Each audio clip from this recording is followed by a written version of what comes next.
depois não. Ok? Então, como eu falei para vocês, a gente adiou o nosso Biofismark para o dia 19, né, de novembro. Por enquanto continua, né, a previsão para apresentação na Praça da Chapada. E aí as apresentações serão lá, né? Vejam aí como é que estão os trabalhos de vocês, como é que vocês estão encaminhados, se já se inscreveram ou naquele link ou se entregaram lá na escola, né? A escola se encontra lá no Eugênio Barros, a ficha de inscrição, ou preencher no link mesmo, para a gente ver o que é que vocês vão estar fazendo, tá bom? Deixa eu ver aqui nossa apresentação. Como eu falei para vocês, eu vou fazer aqui de maneira diferente. Professor, você manda um link, envia para mim, para eu escrever ele, que eu acho que ele não se inscreveu, não. Tranquilo. Vou ver se vai aparecer para vocês aí. Apareceu, né? Ótimo. Deixa eu ver se vai dar certo.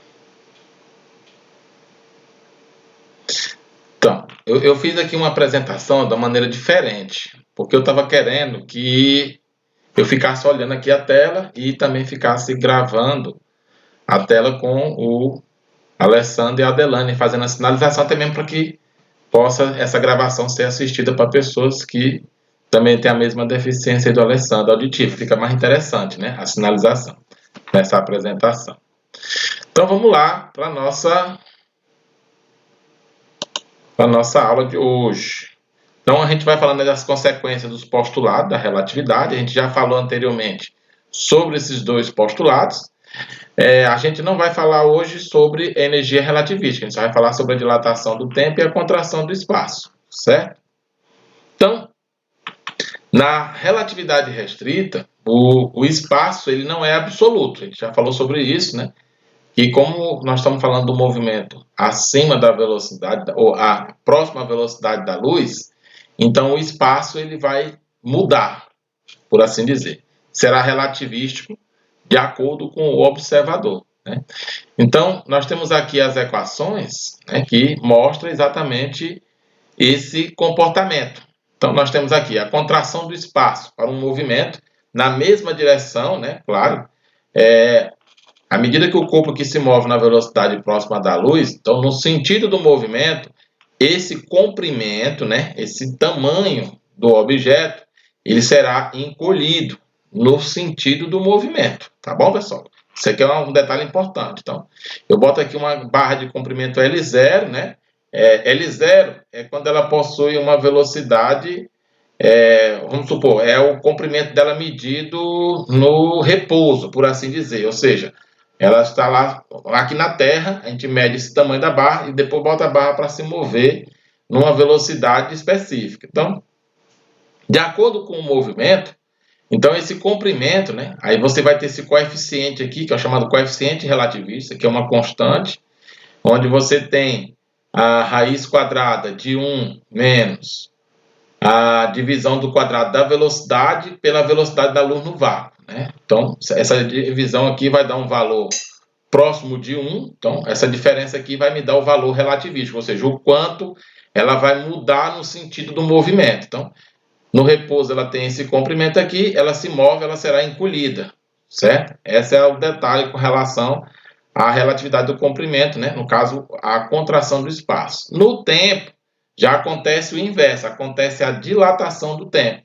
Eu meço o tempo em repouso, que eu chamo de T0, e aí ela passa a se mover, né, em alta velocidade. Então, quem está lá se movendo em alta velocidade vai medir um tempo relativístico, ou seja, para quem está observando, né, de fora, né, está olhando fora, ele vai ter um tempo diferente para quem está se movendo junto.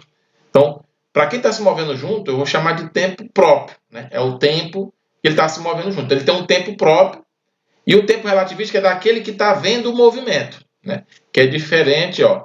Aqui você tem o comprimento próprio, né, de quem está se movendo junto. E aí, para quem está olhando o movimento, no sentido do movimento, você vai ter uma contração do espaço. Esse é o detalhe. No tempo vai haver uma dilatação, no espaço vai ter uma contração. Então, vamos pegar aqui como exemplo da contração do espaço. Eu tenho aqui, ó, exemplo A, repouso. Então, eu medi aqui o animal L0. Aí eu vou e passo a mover a 0,8c, ou seja, 80% da velocidade da luz. Então, no sentido do movimento, o animal, para quem está olhando de fora, né, para quem está olhando aqui fora, vai ver o animal menor, certo? Quem está lá junto, se movendo junto, vai ver o animal normal, como se estivesse em repouso, certo? Mas para quem vê o movimento, então no sentido do movimento há um encolhimento do animal. Aí uma dicasinha que eu vou dar para vocês, que a gente vai sempre usar essas estratégias, que são os valores de 0,8c, 80% da velocidade da luz, e 0,6c, 60% da velocidade da luz. Então, nesses dois casos, o coeficiente relativístico vai ter valores próprios, que vai ser, no caso de 0,8c, quando calcular aqui esse resultado, você vai ter o resultado relativístico 0,6. Para 0,6c, você vai ter o valor relativístico de 0,8. Então, você já tem um valor fixado, sem estresse, nem precisa calcular. Na hora que você vê, já sabe. Nos outros casos, diferente desses dois valores, você teria de substituir e fazer as contas. Dá mais trabalho. A gente pode fazer uns exemplos como esse. Então, na dilatação do tempo, né, por assim dizer, então, quem vê o movimento, né, ele vai ver um tempo prolongado, né? Quem está lá dentro da nave é o famoso paradoxo dos gêmeos, né? Para quem não conhece essa história do paradoxo dos gêmeos, imaginemos o seguinte: dois irmãos gêmeos, né? Aí um vai fazer uma viagem para fora, né?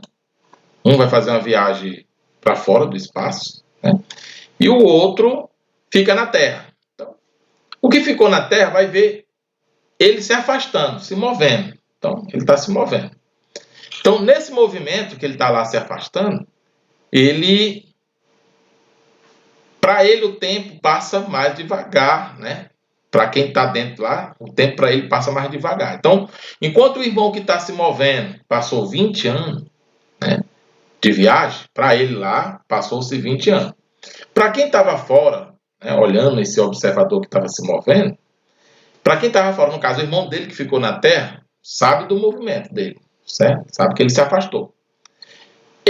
Para ele, aqui na Terra, passou-se 60 anos. Ou seja, enquanto para o irmão dele passou 20, para ele aqui na Terra, passou 60 anos. E aí você tem um envelhecimento. Então, quando o irmão dele volta, quando chega que vai encontrar o irmão está bem mais velho, né, do que ele. E são gêmeos idênticos. É só para vocês terem aí uma noção do que é que significa esse paradoxo dos gêmeos, né?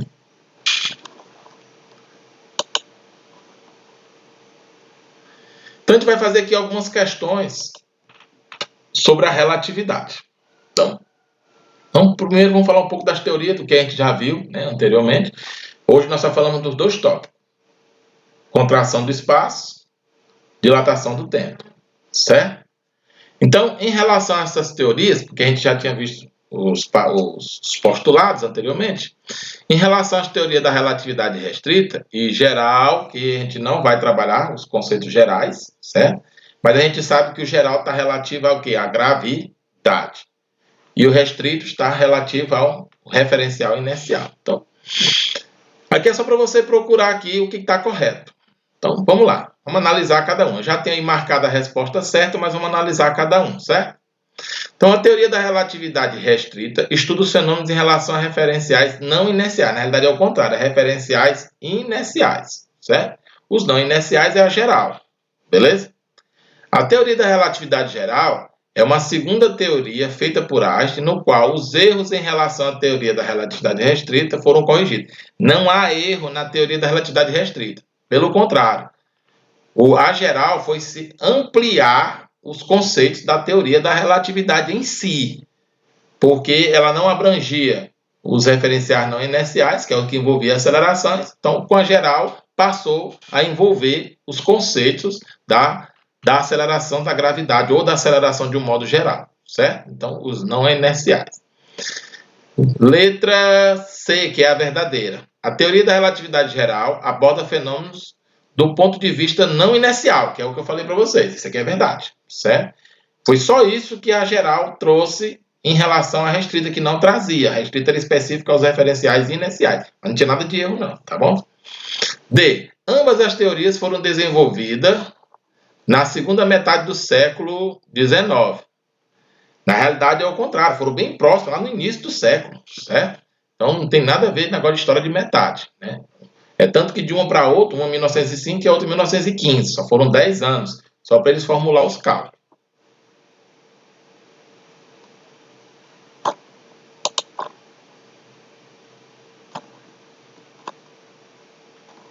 Bora aí para a segunda. Sobre os postulados da relatividade, marque o que for falso. Lembrando que eu vou deixar esse PDF para vocês lá no grupo do WhatsApp. Vocês deram uma olhadinha, certo? E já com o assunto da semana passada também, beleza?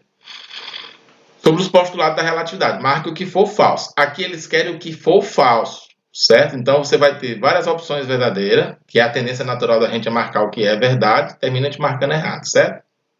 Aquele que é o falso. As leis da física são as mesmas em todos os referenciais que mantêm velocidade constante ou que estão parados. Verdadeiro. É a história da primeira lei de Newton, lá da inércia, certo? B. A velocidade da luz no vácuo tem o mesmo valor para qualquer referencial inercial. Vale de 3, 10 a 8 metros por segundo, que são os 300 milhões de metros por segundo. Está verdadeiro também, certo? Letra C. A velocidade da luz, né? Tem o seu valor máximo no vácuo e tem o mesmo valor para qualquer referencial inercial, que é de 300 mil metros por segundo. É o contrário, é 300 mil quilômetros por segundo. Então, aí o furo é os 300 mil, certo? Então, furou aí, resposta letra C. E a letra D, que está verdadeira, os postulados da teoria da relatividade fundamentam a teoria da relatividade de Einstein. Verdadeiro, certo? Vamos para a próxima. Então, lembra aquilo que nós falamos lá do primeiro do postulado da velocidade da luz, né? Que é o primeiro postulado. A teoria da relatividade restrita prevê que a velocidade da luz é a mesma para todos os observadores, independente do estado de movimento relativo entre eles. Lá no segundo postulado ele falou sobre isso aí, certo? Com base nessa afirmação, imagine duas naves que viajam no espaço com velocidades altíssimas, ou seja, próxima da luz. Uma em direção à outra, certo? Mas com sentidos opostos. Se cada nave possui a velocidade v próxima da luz, né? Então, a luz percebida pelo piloto teria velocidade, ou seja, uma vindo e a outra se aproximando. Então, elas teriam aí o quê? Né? Você tem uma se aproximando da outra. Em tese, lá nas transformadas de Galileu, ia ser a soma de velocidade, que um ia ver com o outro. Mas aqui nós temos de usar o segundo postulado, que independe do movimento do observador ou da fonte luminosa, a velocidade vista da velocidade da luz, ou por um ou por outro, não tem um referencial preferencial, é a mesma, é C. A resposta aí é letra D. E a questão de número 4, sobre a teoria da relatividade, marque o que for verdadeiro. O tempo é uma grandeza absoluta para objetos na velocidade da luz. Ocorre a contração do tempo. Certo? Então, lembrando sobre a relatividade, o tempo não é absoluto, nem o comprimento é absoluto. Então, a gente já tira aí a letra A. Letra B. Objetos com velocidade da luz ocorre contração do tempo. Não, é do espaço. Né? Para objetos na velocidade da luz ocorre a contração dos comprimentos. Verdadeiro. Certo? Para objeto na velocidade da luz ocorre a dilatação dos comprimentos, a dilatação do tempo. Então, está errado aí, beleza? Vamos para a próxima. Então, a nossa penúltima aí, questãozinha de cálculo, já usando aquele conceito relativístico que nós falamos, só que aqui eu já vou fazer a substituição para que vocês vejam que dá certo aquela relaçãozinha que eu falei. Então, eu tenho uma nave de comprimento 120 metros, move-se na velocidade de 0,8 c. Lembra que eu falei? 80% da velocidade da luz. Relativamente a um observador. Determine, letra A, o comprimento da nave medido pelo observador, ou seja, para quem está vendo o movimento, certo? Para quem está vendo o movimento. Então, qual é o comprimento da nave próprio? É aquele que a gente mede em repouso. Está aqui, ó, 120 metros. Aqui, ó, 120 metros, certo? Então, esses 120 metros, né, que é visto, você substitui lá, no lugar do L0, coloca 120. Aí coloca o valor do coeficiente relativístico. Aí eu vou substituir o que ele me diz. Né? 0,8c elevado ao quadrado, dividido por c ao quadrado também. Então, 0,8c ao quadrado dá o quê? 0,64c ao quadrado, dividido por c ao quadrado. Aí corta em cima e embaixo o c ao quadrado. Aí você vai ficar com a diferença de 1 menos 0,64, que dá quanto? 0,36. Quanto é a raiz de 0,36? 0,6. Lembra que eu falei para vocês lá no comecinho? Né? Quando a velocidade for 0,8c, o coeficiente relativístico dá 0,6. Não é isso? Quando a velocidade for 0,6c, o coeficiente dá 0,8. Então, aqui eu já botei aqui, ó, era só multiplicar o comprimento próprio vezes 0,6. Se você fosse usar o que diz a teoria lá sobre esses valores. Mas a gente foi fazer a conta aqui para encontrar o mesmo valor. Então, quando você multiplicar aí 120 vezes 0,6c, você vai ter o resultado de 72 metros. Beleza? Mas isso aí vai estar lá no PDF para vocês analisar o resultado, tá bom? E aí a última, para a gente finalizar, de hoje, né? Você tem um astronauta colocado a bordo de uma espaçonave e enviado para uma estação espacial a uma velocidade constante de 0,8 c. Quanto é que vai dar o coeficiente? 0,6. Lembre sempre disso. Se for 0,6c, quanto é que dá o coeficiente? 0,8, certo? Sempre é assim. Então, qual é? Ele coloca aqui, ó, transcorrido entre o lançamento e a chegada na estação espacial foi de 12 meses. Qual é o tempo transcorrido para um referencial na Terra? Ou seja, para quem está vendo o movimento, qual é o tempo? Lá para quem está se movendo junto, o tempo é de 12 meses. É o tempo próprio, certo? Para quem ficou lá na Terra, que vê o movimento, vê a nave se afastando, vai ser quanto mês? Então, você pega esses 12 meses, coloca aí na conta, calcula o coeficiente, que eu já sei quanto é que dá, né? Dá 0,6, né? Então, quando você dividir 12, tá bem aqui, ó. Quando você dividir 12 por 0,8c, você tem 20 meses, beleza? Então, basicamente, essa parte de contração de espaço e tempo é somente isso, pessoal, viu? É somente isso aí.